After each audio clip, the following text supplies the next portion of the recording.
हे काय बघायचं तुला? काही पण चालेल.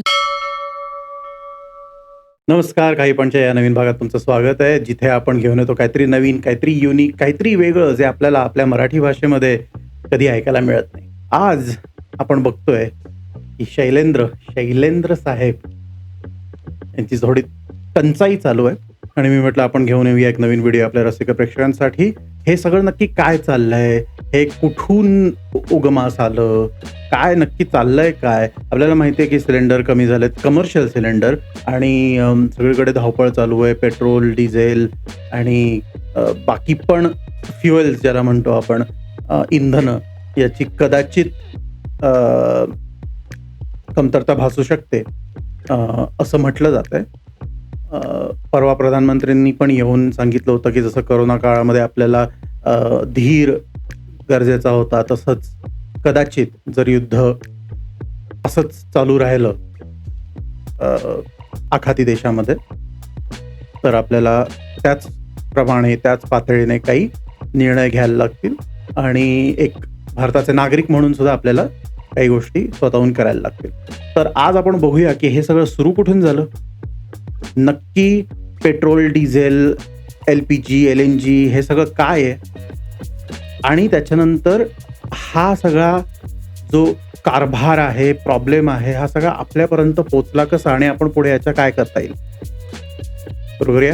ऑल राईट, बघूया आपण आपल्या स्क्रीनकडे. तर आपण न्यूजमध्ये बघायला गेलं तर हे सगळं तेच चालू आहे की इराण इस्रायल वॉर, अजून काय चालू आहे की long lines as panic grows, खूप मोठमोठ्या रांगा लागलेल्या आहेत, वॉर अजून चालूच आहे.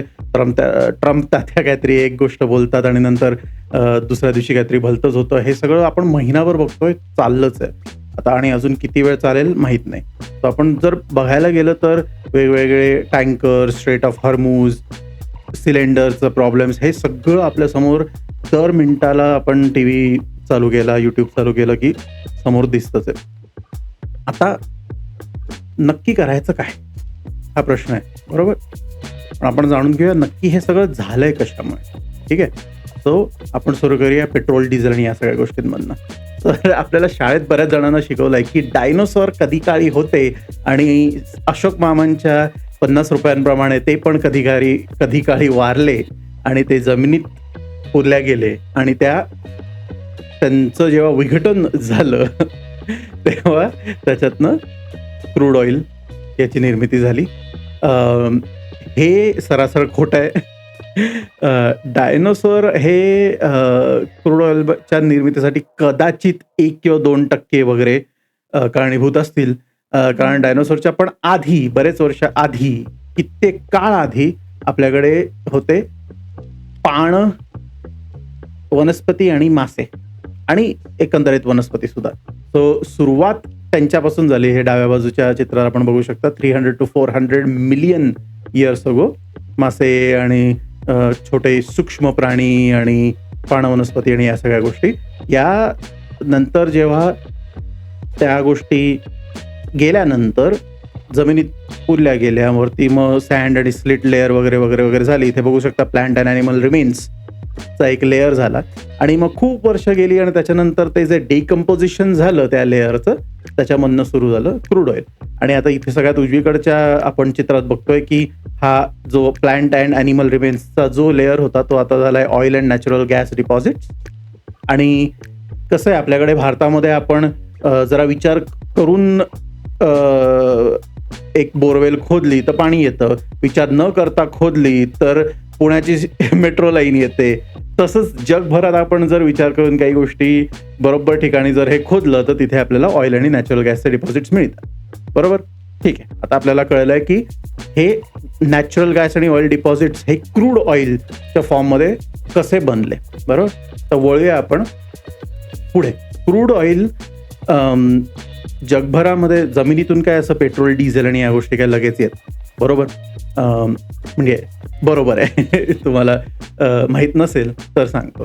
तर जगभरामध्ये जिथे, आणि भारतामध्ये सुद्धा आसाम आणि नुकतंच अंदमान निकोबारच्या बाजूला सुद्धा डिपॉझिट्स सापडलेले आहेत. आणि तसेच मुंबईचे तुम्ही जर असाल आणि मुंबईहून अलिबागला जर बोटीने, त्या फेरीने गेला असेल तर तुम्हाला तिथे सुद्धा पाण्यामध्ये काही प्लॅटफॉर्म्स दिसतील जिथे ऑइल काढलं जातं, बरोबर.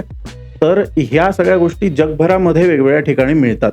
आता जसं आपण पाण्याबद्दल बोलतो की पाण्याची विहीर खणली तर काही ठिकाणी गोडं पाणी लागतं, काही ठिकाणी खारं पाणी लागतं, काही ठिकाणी पाणी लागतच नाही.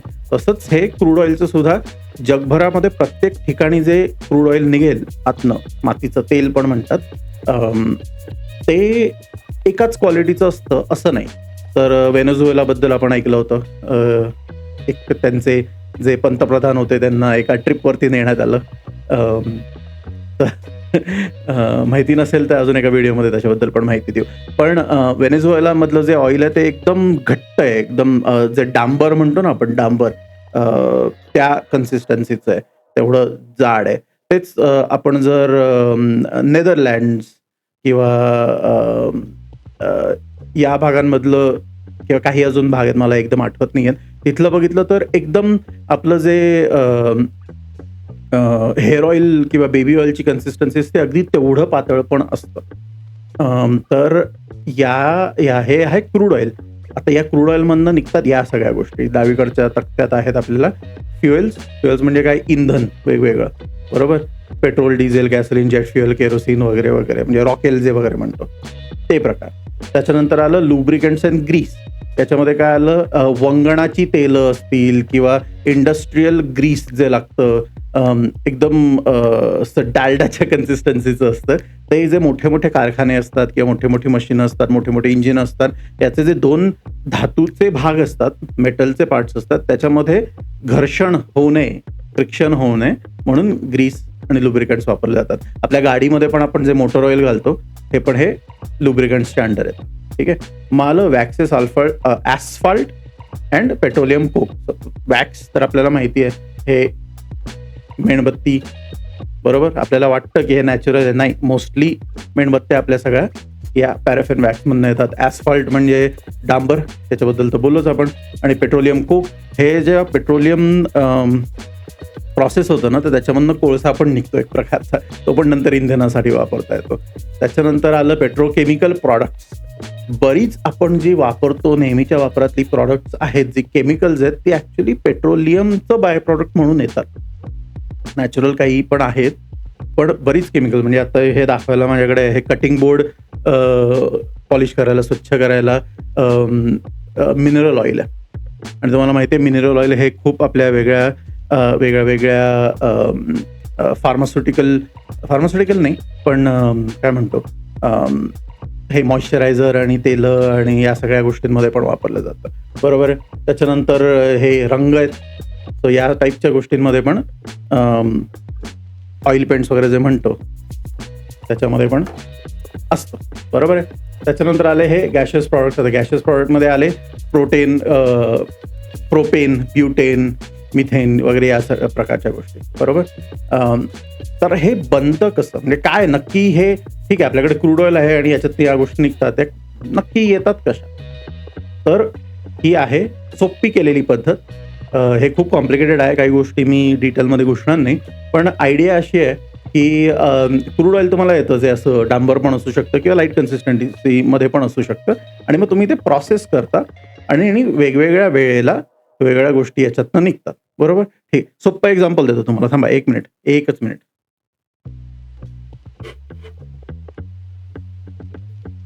ओके, हे आलं सोपं एक्झाम्पल, ठीक आहे. सोप्या एक्झाम्पल मध्ये आहे काय, हा आहे कुकर, ठीक आहे. आता इथे लक्ष आपल्याला हे द्यायचं आहे की कुकरमध्ये आपण खिचडी बनवतोय समजा, ठीक आहे. खिचडी बनवताना आपण सगळ्या गोष्टी याच्यामध्ये टाकल्या, तेल, काय मोहरी, हिंग, जिरं, कढीपत्ता, भाज्या, या सगळ्या गोष्टी आपण या कुकरमध्ये टाकल्या, ठीक आहे. त्याच्यानंतर पाणी टाकलं आणि आपण झाकण लावलं आणि आता आपली वेळ शिट्ट्या करायची. तर शिट्ट्या आपण करतो तेव्हा सगळ्यात वरनं निघतं काय, वाफ, बरोबर. त्याच्यानंतर ठीक आहे खिचडी झाली, कधी कधी पाणी येतं वरनं, तुम्ही जर पाणी जास्त घातलं असेल, पण खिचडी झाल्यानंतर तुम्हाला लक्षात येईल की तुम्ही जेव्हा हे झाकण उघडता कुकरचं, तेव्हा त्याच्यामध्ये सगळ्यात वरच्या लेअरला असे मसाले सगळे तरंगलेले असतात, जिरं किंवा तमालपत्र, काही गोष्टी तुम्ही अजून टाकल्या असतील तर त्या, कोथिंबीर वगैरे. त्याच्यानंतर अजून थोडासा एक लेअर झालेला असतो, भाज्या तुम्ही जर घातल्या असतील त्याच्यामध्ये त्याचा, आणि सगळ्यात खालती मग तांदूळ आणि डाळी वगैरे या सगळ्या असतात, बरोबर. ठीक आहे, मी हा कुकर ठेवतो बाजूला. पण हा कुकर म्हणजेच, बदलूया आपण कॅमेरा, एकच मिनिट. हा कुकर म्हणजेच हा, हे जे तुम्हाला फर्नेस आणि याच्या पुढे हा जो भाग दिसतोय, क्रॅकर म्हणतात याला जनरली. त्याच्यात होतं कसं, की आपण म्हटलं होतं मगाशी की सगळ्यात आधी वाफ निघते कुकरमधनं, खिचडी लावतो तेव्हा. तसंच इकडनं वरनं निघतो पेट्रोलियम गॅस, जेव्हा प्रेशर आणि हीट अप्लाय होते कुकरमध्ये. नंतर निघतं ते गॅसोलिन, गॅसोलिन म्हणजे पेट्रोल. त्याच्यानंतर निघतं नॅफ्ता, नॅफ्तामधनं बरेच वेगवेगळे केमिकल्स नंतर रिफाईन केले जातात. पण रिफायनरी वगैरे या गोष्टी ऐकतो, याच्यात नक्की केलं काय जातं, तर नंतर केमिकल्स आणि बाकी गोष्टी रिफाईन केल्या जातात. मग येतं पॅराफिन, पॅराफिनमध्ये वॅक्स सुद्धा येतं. डिझेल येतं, जे आपले ट्रक्स आहेत त्याच्यामध्ये वापरलं जातं, काही गाड्यांमध्ये पण वापरलं जातं. फ्युएल ऑइल हे जनरली कोणाला फार माहिती नसतं, पण जर कोणी आपल्यातलं मरीन काय म्हणतो नेव्ही किंवा सिव्हिल नेव्ही किंवा याच्यामध्ये जर असतील मर्चंट नेव्हीमध्ये, तर त्यांना माहिती आहे की फ्युएल ऑइल बेसिकली ह्या ज्या मोठ्या मोठ्या बोटी, मोठ्या मोठ्या टँकर्स असतात, त्यांना त्यांच्या इंजिनला एक वेगळ्या प्रकारचं ऑइल लागतं, ते निघतं. आणि मग आलं लुब्रिकेटिंग ऑइल, त्याच्यामध्ये तुमचं वंगणाचं तेल आलं, बाकी लुब्रिकेंट्सला लागणाऱ्या गोष्टी आल्या. एक मिनिट हा कुकर ठेवतो. या सगळ्या गोष्टी आल्या आणि सगळ्यात शेवटी खालती निघतं बिटुमेन, म्हणजे तुमचं टार, जे रस्त्याला वापरलं जातं. ठीक आहे, आता आपल्याला लक्षात आलं की क्रूड ऑइल आधी येतं आणि मग नंतर त्याला असं प्रेशर कुकर सारख्या गोष्टीमध्ये टाकलं जातं आणि मग या सगळ्या वेगवेगळ्या गोष्टी आपल्याला मिळतात. ठीक आहे, आता आपल्याला टंचाई आत्ता झालेली कसली आहे, कुकिंग गॅसची. ठीक आहे, पेट्रोलियम गॅसची झालेली आहे टंचाई. मग आता हे सॉल्व्ह कसं करायचं, तर आपल्याला जाणून घेऊया म्हणजे पेट्रोलियम गॅस नक्की असतो काय. आपण थोडासा केमिस्ट्रीमध्ये घुसतोय, डिटेलमध्ये जाऊन नका. बेसिकली कुठलंही इंधन जे आपण वापरतो हे हायड्रोकार्बन्स असतात. हायड्रोकार्बन्स म्हणजे काय, हायड्रोजन आणि कार्बन याचे मॉलिक्यूल एकत्र आलं. सो आपल्याला हे जे मिथेन, इथेन, प्रोपेन, ब्युटेन आणि बाकी पण काही सगळ्या ज्या गोष्टी आहेत, हे फक्त हायड्रोजन आणि कार्बन हे दोनच ॲटम आहेत, ते एकत्र आलेले असतात वेगवेगळ्या पद्धतीने. आणि त्याच्यातून आपण ज्वलन किंवा जाळ, कंबशन काय म्हणायचं असेल ते, आपण त्याला आग लावून किंवा त्याचा विस्फोट करून त्याच्यातनं एनर्जी काढतो, बरोबर. तर आपलं जे सिलेंडर आहे, गॅसचं सिलेंडर, त्याच्यामध्ये मेनली असतात प्रोपेन आणि ब्युटेन याचं कॉम्बिनेशन, बरोबर. आणि तुमच्याकडे जर तुम्ही मुंबई, पुण्याला किंवा मोठ्या शहरांमध्ये राहत असाल आणि पाईपचा गॅस येत असेल, त्याच्यामध्ये असतं हे मिथेन. मेन इन्ग्रेडियंट सांगतो मी. ठीक आहे, तर मग आपण हे लक्षात ठेवूया, मिथेन, प्रोपेन आणि ब्युटेन, बरोबर. तर आत्ता आपल्याला मिथेनचा काही इश्यू नाही आहे. प्रोपेन आणि ब्युटेन याचा कमर्शियल गॅस सिलेंडरचा थोडासा प्रॉब्लेम. ठीक आहे, आता आपण बघूया की हे जे नॅचरल गॅस रिझर्व्ह, कोणाकडे नॅचरल गॅस ॲक्च्युली आहे, आणि याच्यामधनं आपल्याला थोडं थोडं हे चित्र नक्की काय चाललं याचं उलगडायला सुरुवात होईल. तर सगळ्यात मोठा, हे अदर्सचा सोडून देऊ आपण, पण सगळ्यात मोठा वाटा आहे रशियाचा. ठीक आहे, त्याच्यानंतर येतो इराण, त्याच्यानंतर येतं त्याच्यानंतर येतं Qatar, America, Saudi Arabia, Turkmenistan, UAE म्हणजे दुबई, अबुधाबी वगैरे ज्या युनायटेड अरब एमिरेट्समध्ये आहे ते, व्हेनेझुएला, नायजेरिया आणि मग इतर, बरोबर. तर आता असं आहे की इराण, कतार, सौदी अरेबिया आणि UAE हे सगळे जोडले तर खूप मोठा आकडा होतो. आणि याच्यामध्ये कतारचं हे आहे की नॅचरल गॅसचे रिझर्व्स कोणाकडे आहेत, पण प्रोसेसिंग आणि ॲक्च्युली कोणाला ते जमिनीतनं काढता येत आहे आणि पुढे पाठवता येतं, हे कतारचं सगळ्यात मोठं आहे. हा मिडल ईस्ट जे आखाती देश म्हणतो या भागांमध्ये. तर आपल्याला आता इकडनं जरा बघूया की नक्की इश्यू काय आहे, की ठीक आहे एवढे सगळे देश आहेत, भारताला मिळत का नाही आहे कुकिंग गॅस. तर बघायला गेलं तर आखाती देश हे सगळे इकडे चालू आहे युद्ध. आता उरतं काय, रशिया आणि अमेरिका या चित्रात नाही आहे, पण हे जे लाल रिबिन दिसतात ना, या रिबिनी आहेत ट्रेड रूट, बरोबर. की यातला एक, आणि हे रशिया जे जनरली वापरते ते ट्रेड रूट्स आहेत, की एक तर तुम्ही असे इकडनं या नॉर्थमधनं या युरोपच्या, आणि मग पूर्ण आफ्रिकेला केप ऑफ गुड होपला वळसा घालून मग भारतात या. ठीक आहे, हे नाही केलं तर तुम्ही इकडनं नॉर्थनी या आणि मेडिटेरेनियन सीमध्ये घुसा आणि मग सुएझ कॅनल आहे जो इजिप्तमध्ये आहे, सुएझ कॅनल, त्याच्यातनं असे या आणि मग भारताकडे या. ठीक आहे. नाहीतर तुम्ही हे आतल्या आतून पण रेड सी मधनं इकडनं असं या. पण इथे पण युक्रेन वगैरे तिथे युद्ध आहे जरा, तिथेही गडबड थोडीशी चालू आहे. ठीक आहे. नाहीतर हे सगळं नसेल तर तुम्ही इकडनं या, पॅसिफिक ओशनमधनं, चायनाच्या खालती या जपान इकडे असे मधून इकडनं तैवान वगैरे इकडे असे इकडून स्ट्रेट ऑफ मलाका म्हणतात या भागाला, इकडनं येऊन भारतात या. हे सगळे रशियाच्या ह्याच्यासाठी आहेत. बाकी अजून रूट्स काय आहेत, नक्की या युद्धाचा काय प्रॉब्लेम आहे हे पण बघूया. ठीक आहे. तर परत हा नकाशा आला, हे चालू आहे युद्ध इथे. हा आला भारत, इराण आणि इस्रायल.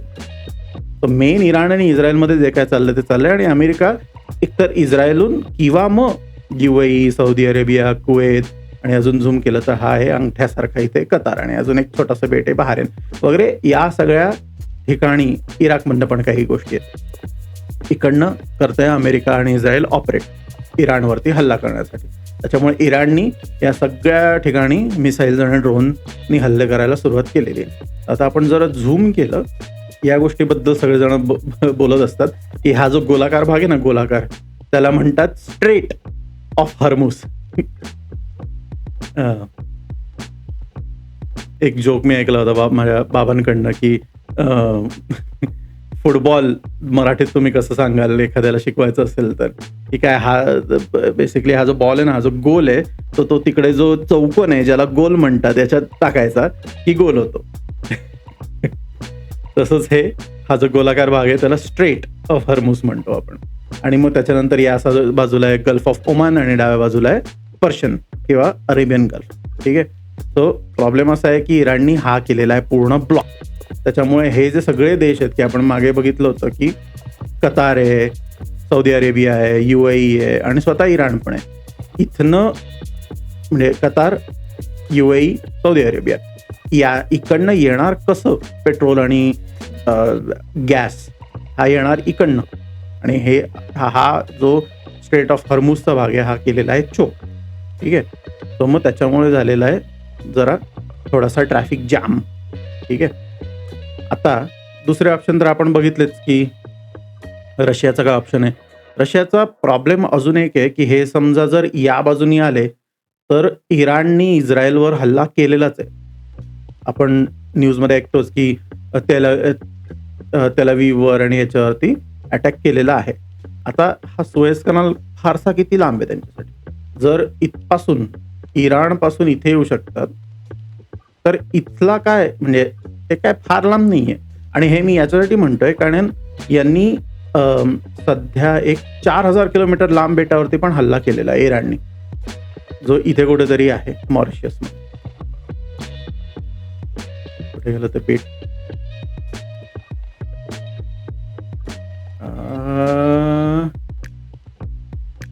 मला नाही सापडत आहे, बट ठीक आहे. त्यांनी 4000 किलोमीटर लांब पण हल्ला केलेला आहे आपल्याला माहिती आहे. त्याच्यामुळे त्यांना हे सुएझ कॅनल आणि रेड सी आणि याच्यामध्ये हल्ला करायला काही इश्यू होईल असं मला वाटत नाही. आता झाला या बाजूचा विषय. ठीक आहे. हे जर आफ्रिकेवरनं आलं तर काय प्रॉब्लेम नाही, पण जनरली असं होतं की हा जो भाग आहे इथे खूप जो समुद्राच्या लाटा खूप वेड्या वाकड्या आणि प्रॉब्लेमॅटिक प्रकारे येतात. त्याच्यामुळे जनरली ते अवॉइड करतात कुठेही, हे साऊथमधल्या कुठूनही जायला. ठीक आहे. पण ठीक आहे, अगदीच हे दोन्ही ब्लॉक असतील तरी इकडनं येतात. दुसरं काय पॅसिफिकमधनं येणार, तर येणार ते इकडनं चायनावरनं. आणि तुम्ही कदाचित ऐकलं असेल की चायनामध्ये पण थोडीशी चळवळ चालू आहे की इथे ते तैवान एक तर चायना स्वतःच समजतं, बरोबर आहे, आणि ते स्वतः घेणार असं त्यांचं काहीतरी मॅन्डेट आहे की 2026 की 2027 काहीतरी तिकडे पण घडत आहे.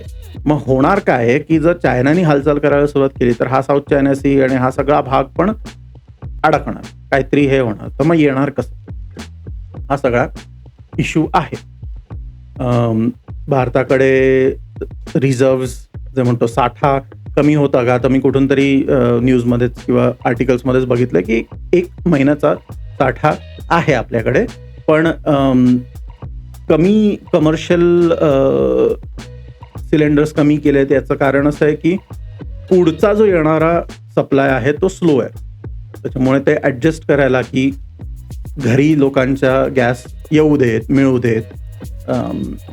यासाठी थोडंसं ते कुठेतरी ॲडजस्ट करायला हवं म्हणून त्यांनी जरा स्लो डाऊन केलेलं आहे गॅसचं. आता करायचं काय पण आपण, कारण हा फक्त गॅसचा प्रॉब्लेम नाही आहे. मी मगाशी दाखवलं सगळ्या गोष्टी आपण ज्या म्हणू त्या, मेणबत्ती, ऑइल्स, हे रंग बिंग, त्याच्यानंतर हा माईक बघता याच्यावरती हा जो फोम लावला आहे किंवा हे जे प्लॅस्टिकचं याचं हँडल आहे, ते सगळं शेवटी पेट्रोकेमिकल्सवरती अवलंबून. अगदी आपण वॅसलिन जरी म्हटलं तरी सुद्धा तो पेट्रोकेमिकलचाच भाग आहे. तर करायचं काय नक्की? तर याला एक उत्तर आहे मिथेन. मिथेन आपण म्हटलं की जो पाईप गॅस आपल्याकडे येतो याच्यातून पण मिथेन येतं.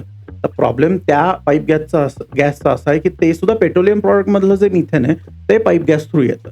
आपल्याला प्रश्न सोडवायला कसं लागेल की हा मिथेन आपण दुसरीकडनं कुठून घेऊ शकतो, हा एक प्रश्न आपल्याला सोडवायचा. तर याचं सगळ्यांना माहिती असलेलं उत्तर हे आहे की घरातले आपले जे काही बाबा लोक आहेत त्यांना आपण चवळीची उसळ दिली तर आपल्याला त्याचा साठा पुरवठा होऊ शकतो. पण जोक्स अपार्ट, बायोगॅस मधनं सुद्धा मिथेनच प्रॉमिनंटली येतं. कार्बन डायऑक्साईड आणि बाकी काही छोट्या प्रमाणातले गॅसेस पण येतात, पण मेनली मिथेनच येतं. त्याच्यामुळे जर आपण बायफर्गेटेड बायोगॅस, जे आपण शाळेमध्ये पण बऱ्याचदा शिकलोय, पण ते ऑपरेशनलाइज किंवा कमर्शियलाइज ज्याला म्हणतात की दर गावांमध्ये, दर नगरांमध्ये, दर मोठ्या सोसायटीमध्ये हे आहे, असं अजून झालेलं नाही आहे. हे जर आपण केलं आणि जसं आपण ओला सुका कचरा वेगवेगळा करतो, त्यातला ओला कचरा जर बायोगॅस प्लांटमध्ये आपण व्यवस्थित पोचवायला लागलो, आपलं कर्तव्य आपण करायला लागलो नागरिक म्हणून, तर आपल्याला आपल्याच कचऱ्यातून हा जो कुकिंग गॅस लागतो तो मिळू शकतो. तर हा एक ऑप्शन आहे. दुसरे म्हणतात की चुलीवर करूया, हे करूया. आपण गावात राहत होतो, बऱ्याचदा चुली बाहेर असायच्या. बऱ्याचदा काय, कित्येकदा किचन थोडं हाफ ओपन किंवा असं, तेव्हा सुद्धा पोल्युशन तर तेव्हाही व्हायचं, आत्ताही होणार आहे, पण तेव्हा तो धूर असा एका ठिकाणी साठायचा नाही. त्याच्यामुळे आपल्याला घरांमध्ये तर लाकडावरती तर करता येणार नाही. ठीक आहे. तर बायोगॅस याच्यातनं लॉंग टर्म सोल्युशन मिळेल. शॉर्ट टर्म सोल्युशन आपल्याला काय करता येईल? शॉर्ट टर्म सोल्युशनमध्ये तुमच्याकडे जर इंडक्शन कुकवेअर ऑलरेडी असेल, जे इलेक्ट्रिकच्या शेगड्या असतात त्या वापरायला आपल्याला सुरुवात करता येईल. त्याच्यानंतर ओव्हन, OTGचे ओव्हन असतील तर ते करता येईल. मायक्रोवेव्ह असतील तर मायक्रोवेव्हमध्ये पण बऱ्याच गोष्टी बनवता येतात. बटाट्याची भाजी वगैरे पण बनवता येते, भात बनवता येतो, तर त्याचा वापर आपण करायला सुरू करू शकतो. त्याच्यानंतर तुमच्याकडे जर एअर फ्रायर असेल तर एअर फ्रायरमध्ये पण कित्येक गोष्टी आपल्याला बनवता येतात. त्याच्यामुळे जेणेकरून जितकं गॅस घरातला कमी वापरू शकतो त्याचा प्रयत्न करायचा. आता कोशिंबिरी जास्त वापरायला सुरुवात करा, फळं खा, कारण आपण भारतात राहतोय त्याच्यामुळे आपल्याला भाज्या, फळं याचे तरी तुटवडा आत्ता नाही आहे.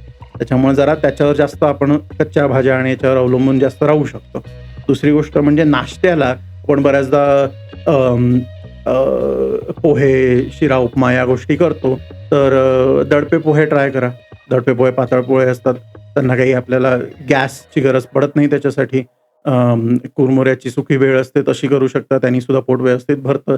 आणि तुम्हाला काहीतरी फॅन्सी हवं असेल तर तुम्ही ओट्सची स्मूदी करू शकता.